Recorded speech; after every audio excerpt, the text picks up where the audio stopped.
ជំរាបសួរចាខានចេញវីដេអូយូរហើយចាទាយមើលបងប្អូនតែថ្ងៃនេះខ្ញុំធ្វើអ្វីហ្នឹងណចាគឺមកនេះមកកាត់ប្រទាលកតុយកពើដើម្បីធ្វើទឹកប្រទាលកតុយកពើញ៉ាំម៉ាក់គាត់ប្រាប់ថាម៉អូនណាប្រទាលកតុយកពើនៅក្រោយផ្ទះល្អដល់ហើយធ្វើទឹកទាលកតុយពើញ៉ាំអីអូខេម៉ាក់ចាំខ្ញុំទៅកាត់បានមកដល់ណាគឺល្អមែនតែនបងប្អូនហើយពី3គុំមកនេះខ្ញុំកាត់តែមួយគុំនឹងអត់អស់ផងគឺថាកាត់យកសាច់ឲ្យទលុកទលុនធំក្អុកតែម្ដងណាបងប្អូនបន្ទាប់ពីយើងកាត់ហើយយកមកផ្ទះមកយកមកលាងទឹកបងប្អូនលាងទឹកបែបនេះណាលាងទឹកស្អាតហើយយើងកាត់វាជាកង់អញ្ចឹងដើម្បីងាយស្រួលនៅពេលដែលយើងចិតណាបងប្អូនចិតសម្បកចិតខ្ទង់វាសងខាងចេញសិនមកហើយបន្ទាប់មកយើងចិតអាខាងលើទៀតហើយយើងឆូតយកទៅសាច់វាមកបងប្អូនឆូតឲ្យជាដុំតូចទេបងប្អូនខ្ញុំឆូតដំបងដុំធំម៉ាក់គាត់ថាដុំធំអញ្ចឹងដាក់ចូលក្នុងដបមកចុះបងប្អូនហើយពិបាកញ៉ាំទៀតម៉ាក់គាត់ឃើញគេធ្វើដុំតូចឲ្យខ្ញុំណែក៏ពីអ្នកម៉ាក់ចិត្តទៅជាដុំតូចវិញតែម្ដងអាពេលខ្ញុំចិត្តដុំធំមកបងប្អូនគាត់ធ្លាប់ធ្វើពីមុនបងប្អូនអើយវាតែងតែមានការខុសអញ្ចឹងឯងបើចិត្តតូចឲ្យហើយទៅល្អបាត់ទៅហើយតែខ្ញុំមិនចិត្តដុំធំហើយទៅពេលចិត្តហើយទៅយើងមិនពិបាកចិត្តម្សាទៀតវាយើងយកសាច់នឹងយកមកចិត្តវាអល់អត់ងាយស្រួលចិត្តទេបងប្អូនហើយនេះឃើញដុំដែលខ្ញុំចិត្តហ្នឹងឯងវារៀងធំអញ្ចឹង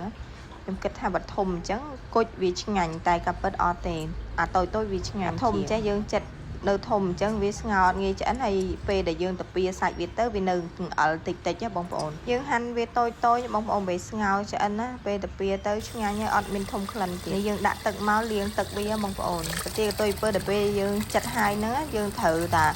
លាងទឹកវាឲ្យច្រើនទឹកបងប្អូនលាងច្រើនទឹកដើម្បីឲ្យវាអស់ជាតិអល់លាងហើយលាងទៀតខ្ញុំលាងច្រើនទឹកមែនតែនទៅនាំបានវាអស់ជាតិអល់នៅពេលដែលយើងលាងប្រទាលកតុយពើហ្នឹងយើងត្រូវយកឆ្នាំងមួយដាក់ទឹកដើម្បីដាំវាឲ្យពុះនៅពេលដែលយើងលាងប្រទាលកតុយពើហើយទឹកយើងក៏ពុះល្មម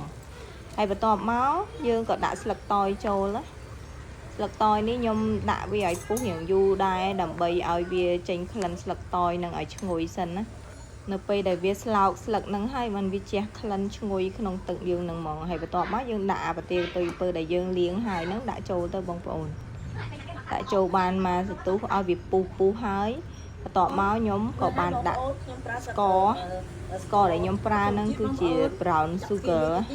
ដែលខ្ញុំទិញពីឡាក់គីបងប្អូនបើបងប្អូនអត់មានទេអាចដាក់ស្ករសបានតែបើដាក់ស្ករសវាអត់សូវឈ្ងុយដូចដាក់ brown sugar ទេ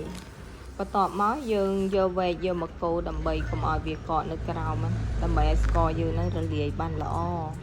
ដាំវាទុកចោលរយៈពេលតែ10នាទីទៅ15នាទីអីអាចលើកបានទេបងប្អូនពេលដែលយើងមកងាស់ហ្នឹងវាតែងតែមានពពុះឡើងមកហើយអញ្ចឹងហើយយើងដួសពពុះហ្នឹងចេញទៅហើយសម្បិតភ្លើងវាបងប្អូនទឹកប្រទាលកតុយកពើដែលយើងធ្វើហើយនឹងយើងអាចដាក់ជាមួយនឹងលីម៉ុនណាផ្លែក្រូចខ្ញុំដាក់ចេះទៅឡើងឆ្ងាញ់ដូចតែរបស់ចិនអញ្ចឹងតែអាដល់4ជ្រុងហើយបើដាក់តកកចេះទៀតអូយឡើងឆ្ងាញ់ជាតិតែម្ដងបងប្អូនសាកធ្វើទៅឆ្ងាញ់មែនហើយប្រទាលកតុយកពើនឹងអត់ធំក្លិនទេធ្វើតាមខ្ញុំនោះតាមចំណង់ចំណូលចិត្តទេសម្រាប់ខ្ញុំដាក់ក្រូចលីម៉ុនចេះខ្ញុំចូលចិត្តតែបើថាអត់ទេក៏ឆ្ងាញ់មួយយ៉ាងដែរអរគុណច្រើនសម្រាប់ការមើលវីដេអូ